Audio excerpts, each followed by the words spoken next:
Wow. So, and this, How long did it take you to build all this? 5 years. 5 years. Wow. I knew what I wanted and everything, but the thing is, you have to start from the top going down. And then, what you end up doing is you buy collections and everything, and then you sell off what you don't want, and you upgrade your stuff. So, Do me a favor. Tell people who you are. I'm putting this on my YouTube. Tell everybody who you are. We've just been talking, and you haven't introduced yourself, sir. I'm Todd Pletcher. I've been collecting trains since I was born in the mid-'70s. And I buy trains and I resell them. I keep what I want and then get rid of the rest. And then I do model train shows in South Carolina, North Carolina. And I just love the hobby. Some people are into carpentry, some people are electricians, some people are artists. So it's a variety of people that are into the model trains and everything. But if you get down there, we'll take a look at something.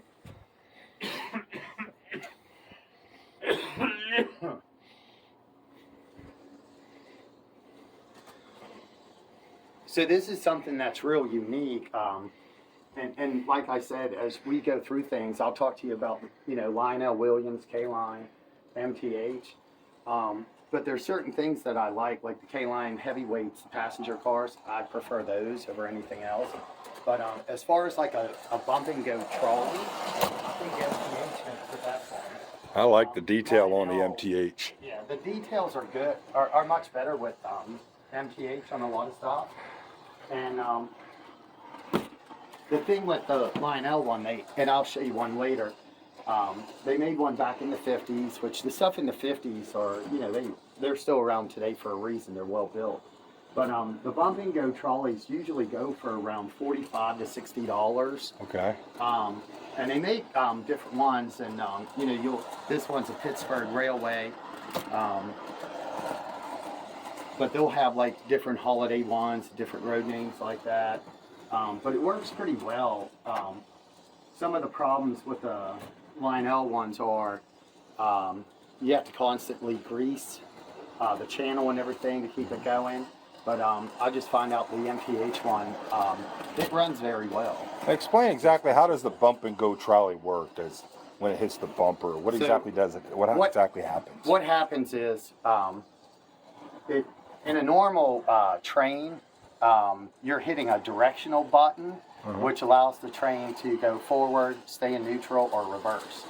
With this item and everything, the actual trolley's doing it itself. So there's a change of direction piece underneath it. So when it bumps into something, it's pulling and actually putting it into reverse. So I'll show you on the bottom of this as it comes through.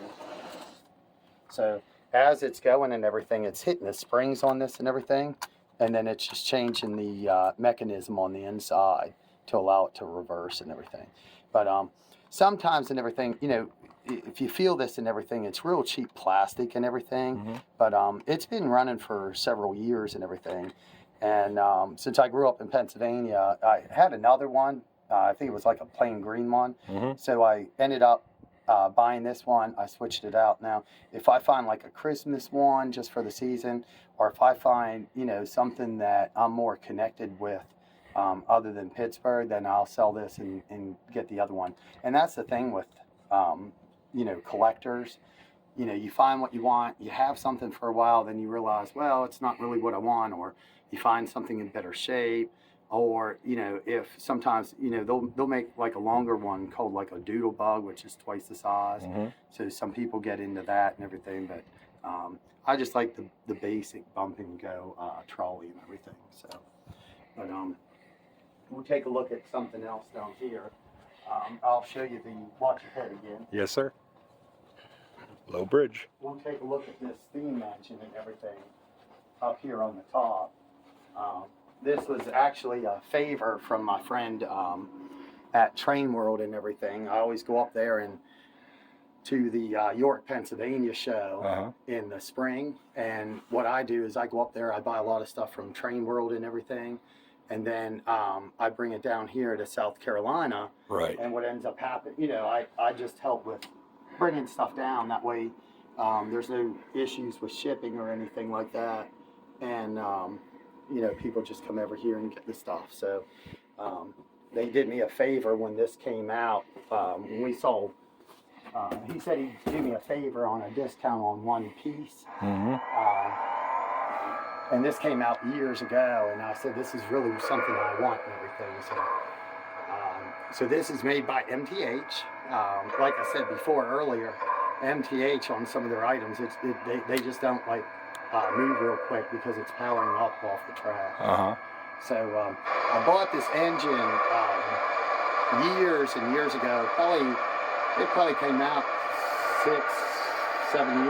probably 6 years ago. It's been a while. And it came in an enormous crate and everything, and it probably took me about an hour and a half to unpack it. Giving us the highball signal. But the problem is I spend so much money on the engine that I couldn't afford the cars to. So, and that's a common thing that happens. And but I didn't know what I really wanted as far as cars. But I ended up buying a couple G-gauge collections, and my son wanted to piece a few things together. So we put some cars on it for now, but we've ran that engine for years. We just put the cars on a couple months ago.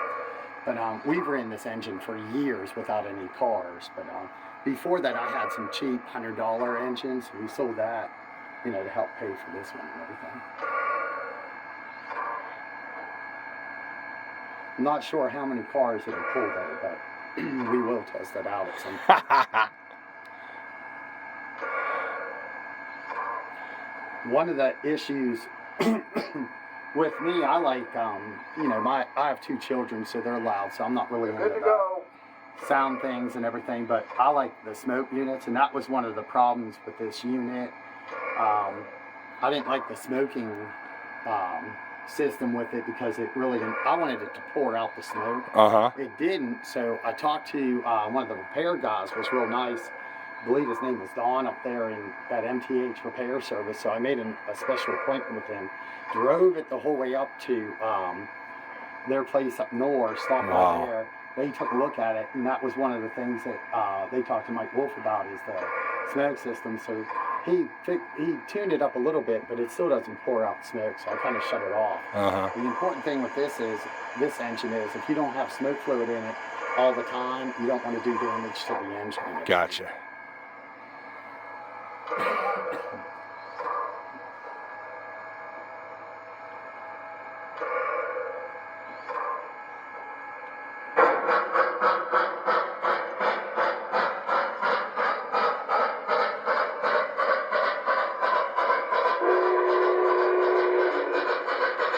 Wow. Love that train.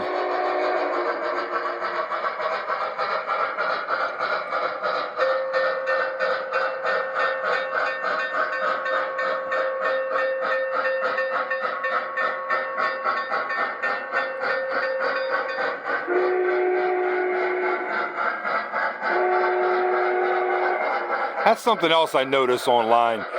When I watch people's videos on YouTube and whatnot, they're always running the train so fast you don't even get a chance to look at any of the detail of the train. And that's what I was going to talk to you next about. Some trains, you know, they're made to run fast, you know, but something like this that's big and impressive, you don't want to run it fast. You want to run it slow so you can really see the details on the engine. That's an amazing engine. It really is. For the size and everything like that. So that's a G? Yeah, that's G scale, Union Pacific Big Boy. If my dad was here, he'd give you the history about the actual real life operating, you know, that they ran all the time. So the thing with G-Gauge is, there's different manufacturers, you know, there's, you know, Aristocraft, MTH is out there. Botman is a lower end. That's good for something like if you're putting around your Christmas tree, or like kids are playing with it. But you know, there again, you get into like track. Some people like my buddy up in Pennsylvania. He likes LGB track. And it's just like, you know, I talked to you about K-line passenger cars, William engines. What I like is the Aristocraft track. And what I like about it is when it comes together, there's screws that you actually put in there, and you tighten up and everything, and then it just bonds your track really well. So, but the track going around here, when you think about track, it's not that expensive and everything, but it was actually, I think about $1,500 to do the loop at least. Wow. Or a little bit more. Yeah. So one thing is, you notice that it slowed down way down there. So what I'm doing is, you can solder, you can run a wire lead down there and solder into the track, but through buying collections and everything, they make hook-ons to the track and everything, so I have them out in the building. I just haven't brought them in yet. Oh, I love that coming through the wall. Yeah. And you even have a frame built there for the train to come through. Yeah, I had a That's carpenter. awesome. And that's the thing with train people.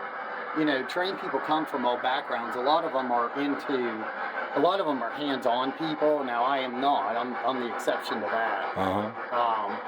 But one of the carpenter, the guy that was a carpenter, he did that for me. But what you need to see is when you stand there, when you go down the steps, and you can actually see the train go by. So it's pretty neat. That is cool.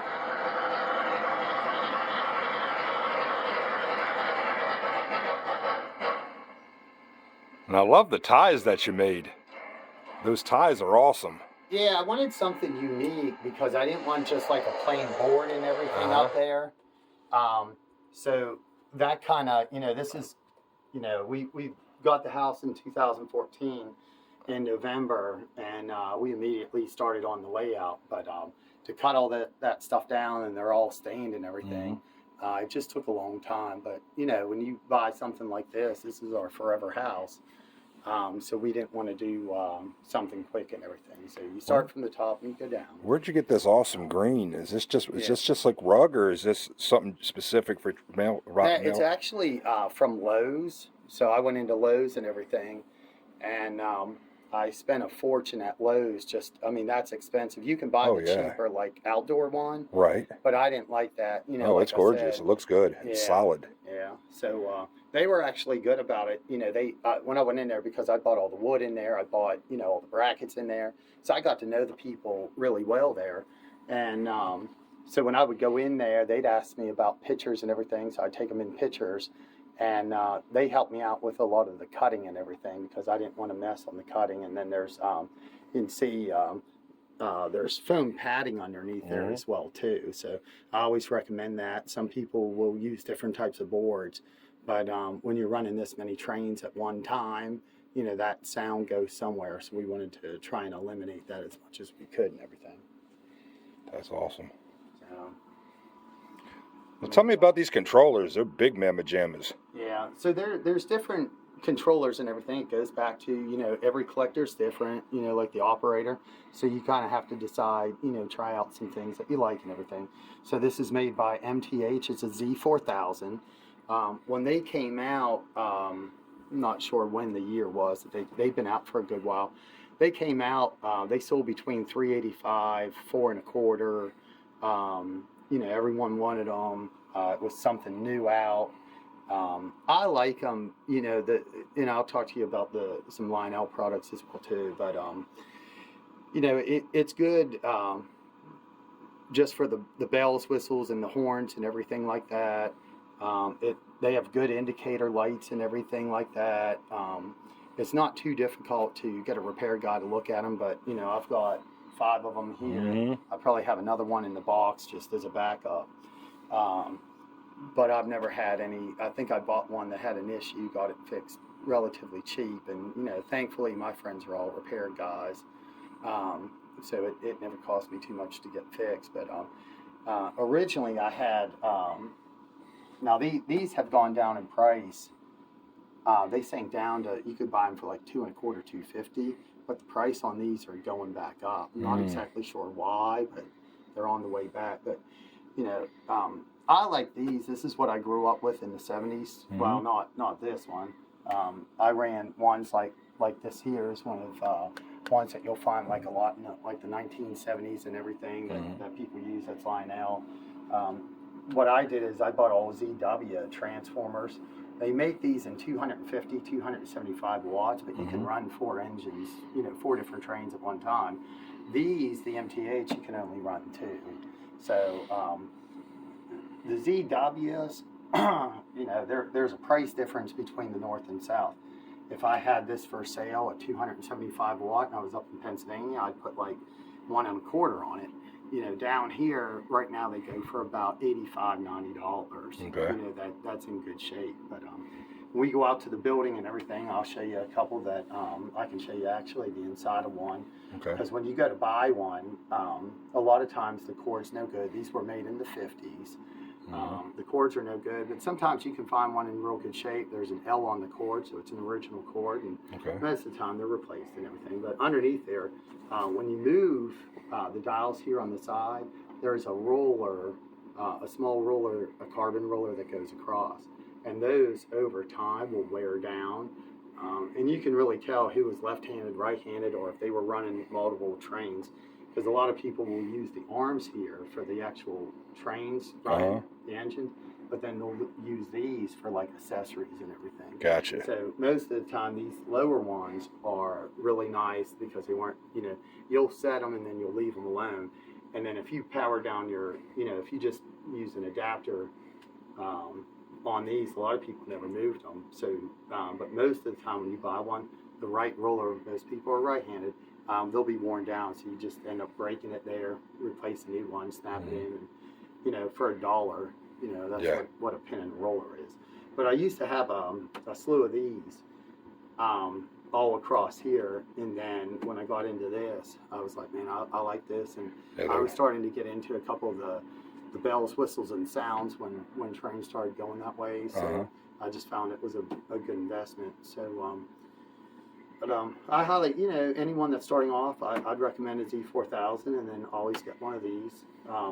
The problem with these smaller ones is they don't have the amps and everything to run a lot of trains. So something you might think that, hey, this isn't running right, or it's running slow, and it's actually you don't have enough current going through the engine and everything. So.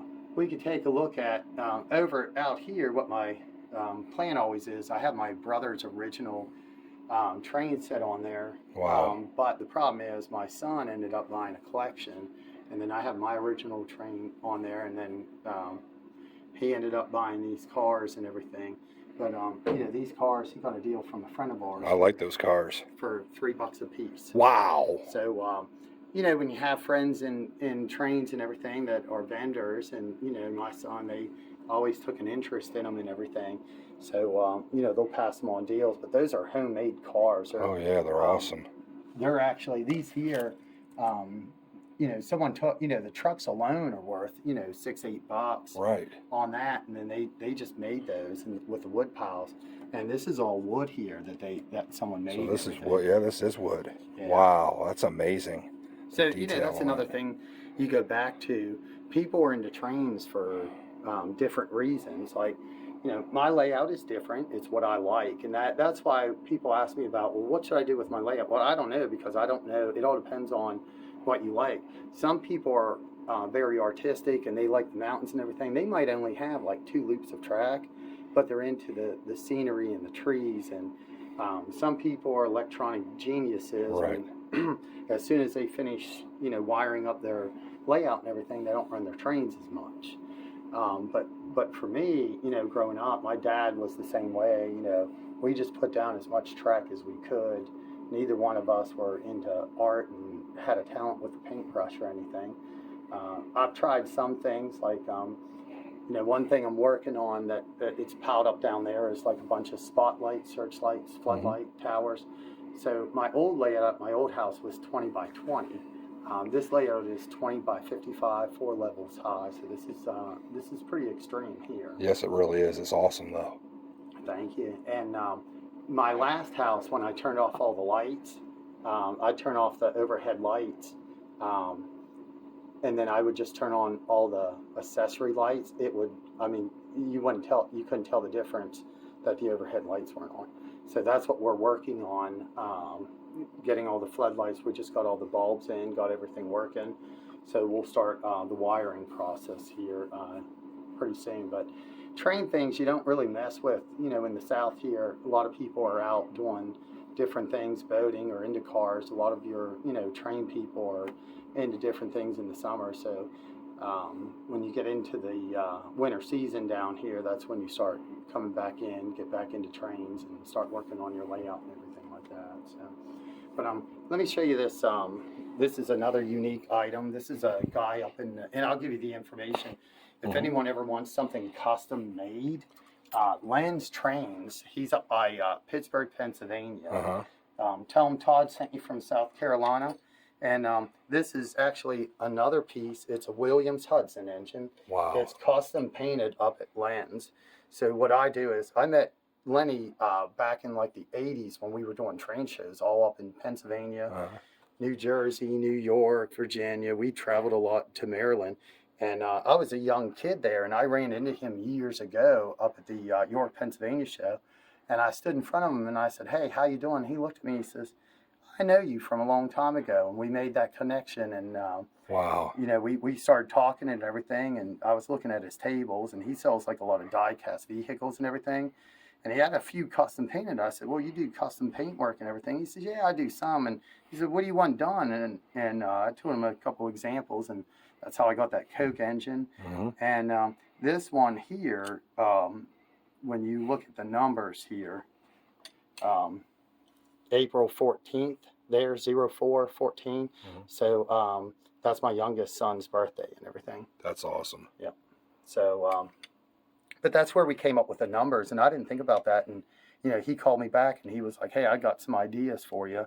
But he just took care of me on this. The problem with Ringling Brothers and everything, and this is actually, there's only ever 2 of these made. The other one's here as well too, but it has 0722 for my oldest son, so they each got their own. So hopefully they won't fight about it, and they can recognize whose is whose. But the thing about the Ringling Brothers and everything, I'll show you a passenger car set that was made by K-Line Heavyweights. It's actually right here by us. Circus stuff is more difficult to buy. It's more expensive. A lot of people that buy the stuff, they never sell it. Yeah, I could say. So this is the other engine that's on there. And there's a number 2 on there for him. And we actually, we got the numbers wrong. Well, I guess I guess this one really belongs with the other one, because what I did is the first child born, and then I put his birthday. So somehow the engines got mixed up with the tender. So they can sort that out later. But the cars are really nice. But the problem is, that's what I was getting into, is MTH made an engine years ago for Circus. But the problem is, it's half the size of that. It's smaller than the cars. It's a beautiful engine. It runs really well. It pulls cars. But the problem is, it just doesn't match the cars. So that's why I ended up going back to the Williams. And, you know, I wanted something that could pull all the cars, but also that it would be the same size. Right. So generally, you'll see a lot of passenger cars that, like Williams made a lot of passenger cars and still does. I have a lot from like the 1990s and everything. They made 60-foot, 70-foot, and 80-foot cars. Wow. So basically, they go up like 2 inches. It's like 15, 17, 19 inches. But normally, they come in like a 5. You basically buy 5 at a time. And I think Williams now is selling sets with 4. But when, you know, I like long, the thing that I like with trains, and you'll see that, is I have very long trains and everything like that. I like the long trains. But something like that, the boys will just split up 5, and they each take 5 cars, and they have a nice set with that. But right. On the layout, I like a little bit more and everything.